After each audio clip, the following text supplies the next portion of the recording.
bringing the roundtable to talk about the politics of this. Bud Kennedy is here from the Fort Worth Star-Telegram. Ashley Godot is political director at KVUE in Austin, and Natalie Haddad is a political reporter at WFAA in Dallas-Fort Worth. Bud, let's begin with you about the historically underutilized businesses. The acting comptroller says it's another form of DEI. State Senator Royce West will be on in a moment with a lot more to say about that. But if this ends up in a legal issue, could this weigh down the governor and the acting comptroller in an election year next year? Well, obviously there's conflict over what the legislature can do. This was a law passed in the 90s when Democrats controlled the legislature, the House, and it was actually signed by Governor Bush.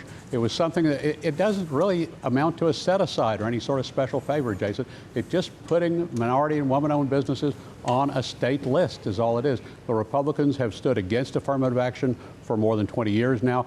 To Comptroller Hancock, this is just doing away with more affirmative action. And Ashley, can they really label this as DEI? The actual statute, I went back to read it from 1995, and it said that state agencies must make a good faith effort to consider women and minority-owned businesses. Is this DEI in your opinion? Well, okay, so I think that's a strong question that you asked me, Jason. I mean, a lot of DEI initiatives that were in colleges and universities said something similar, right? Is that you have to at least take these people that we're recruiting that typically do not get these jobs and at least consider them. That doesn't say you have to give them the contract. It doesn't say that you have to do anything special to try to, it was just a recruitment tool. And I think that Hub was also a recruitment tool that was needed, that a lot of people would argue is still needed to ensure that everyone has a chance and everyone has an equal, seat at the table. So to some degree, I guess the answer is yes. And then Natalie, what should we be watching for next on this?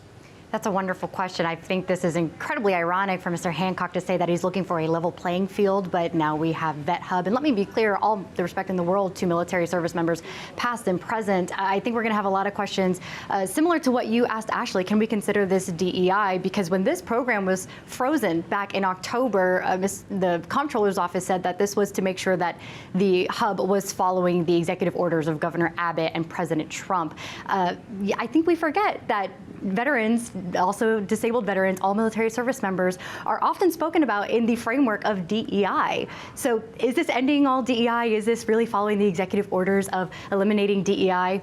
No, it sounds like it's only eliminating parts of DEI.